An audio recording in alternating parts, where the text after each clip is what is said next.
lagi ning kene bareng aku yaiku Raden Mas Plenyun. Ui. Oke. Ning kene adewe bakal bahas materi tentang sejarah perkembangan institusi dalam Islam. Nah, pada penasaran toh? Kabeh penasaran? Kabeh? Oh. Yo penasaran. Mas, mbok kae lho memeane gek dijemuri Apa? kono. Duk, kosik toh. Mas lagi syuting lho. Ngerti ora? Yo engko memeane engko wae. Yo, ya wis yo tak teruske. Ya. Sorry lur mau enek gangguan. Nah, dhewe ning kene bakal bahas tentang perkembangan institusi Islam. Nah, penasaran kabeh? Nah, iki wis enek para pemateri sing ganteng-ganteng, sing cantik-cantik. Nah, antarane yaiku ana Mbak Putri, terus Mas Dendi Rama, terus kalian Mas Didin. Nah, penasaran? Langsung wae tonton video berikut ini.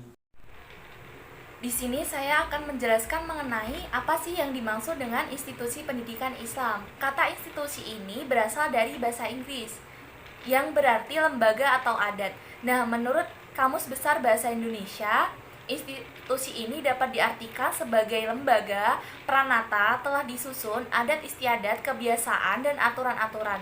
Nah, sedangkan yang dimaksud dengan lembaga menurut Kamus Besar Bahasa Indonesia secara lebih luas yaitu badan atau organisasi yang mempunyai tujuan, yaitu tujuannya untuk melakukan suatu penyelidikan keilmuan atau melakukan suatu usaha. Nah, dengan demikian, maka yang dimaksud dengan lembaga adalah sesuatu yang melekat dan ada di masyarakat yang memiliki peran sebagai peranata sosial yang dijadikan referensi atau rujukan dalam memecahkan berbagai masalah yang dihadapi. Nah, kemudian kita akan membahas mengenai apa sih yang dimaksud dengan lembaga pendidikan.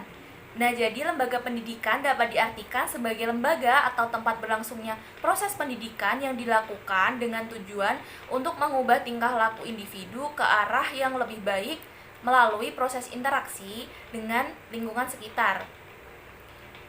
Nah, atau dapat diartikan juga bahwa lembaga pendidikan adalah suatu organisasi atau kelompok manusia yang karena satu atau hal lain memikul tanggung jawab pendidikan kepada peserta didik sesuai dengan misi badan tersebut.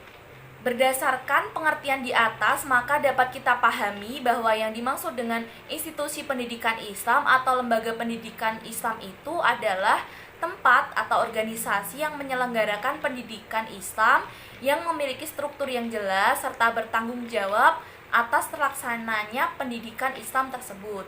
Nah, dengan ini maka suatu lembaga pendidikan Islam harus dapat menciptakan suasana yang dapat menunjang terlaksananya pendidikan yang baik sesuai tugas yang diberikan kepadanya seperti sekolah atau madrasah yang melaksanakan proses pendidikan Islam. Sejarah perkembangan institusi pendidikan dalam Islam. Oke, lanjut ke materi berikutnya yaitu tentang sejarah perkembangan institusi dalam Islam, dalam pendidikan Islam.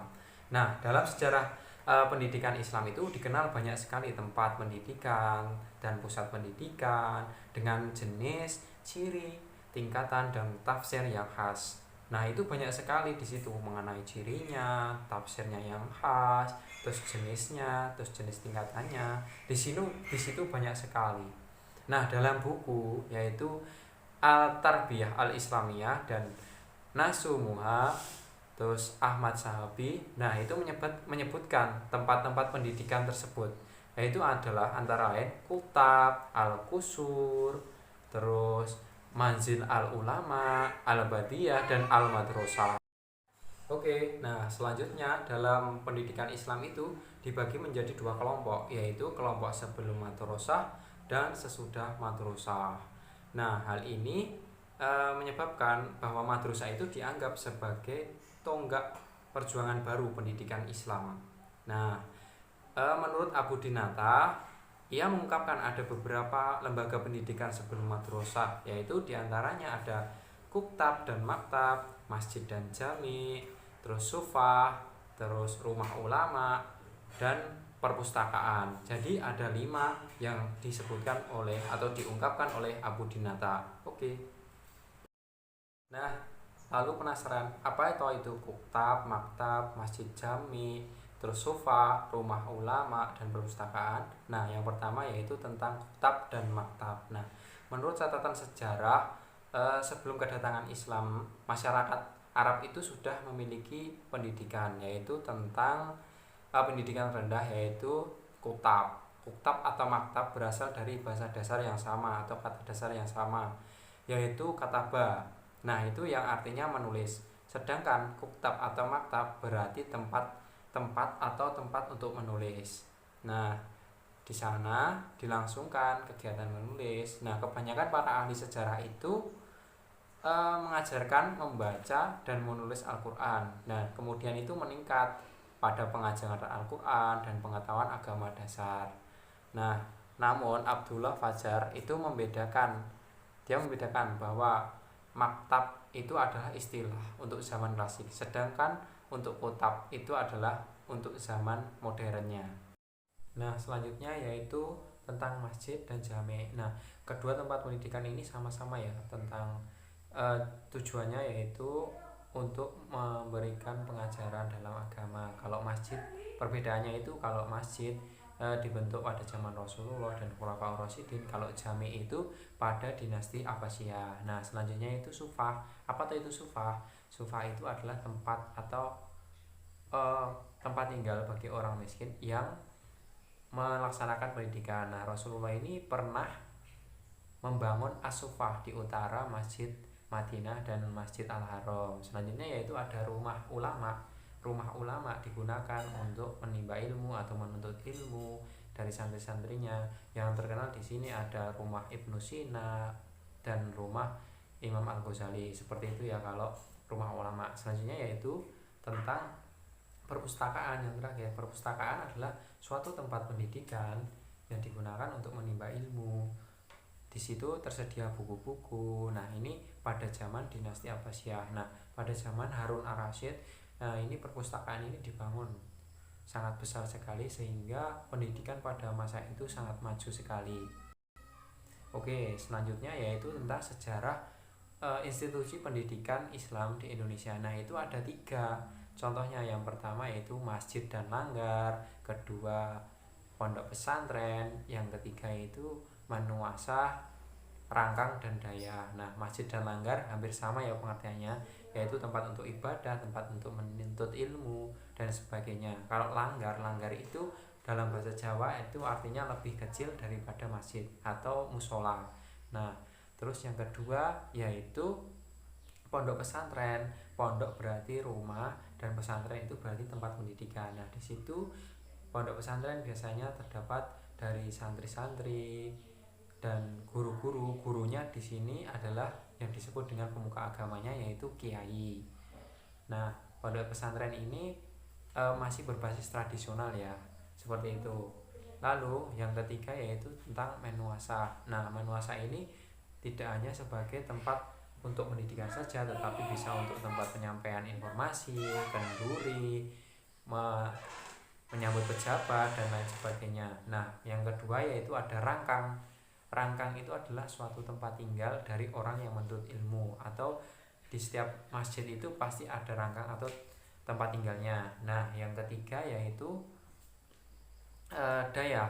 Daya itu adalah suatu lembaga pendidikan yang menjelaskan atau menyampaikan pendidikan itu yang berbasis bahasa Arab atau berbasis agama Islam. Contohnya bahasa Arab, fikih, akhlak, tasawuf, dan lain sebagainya.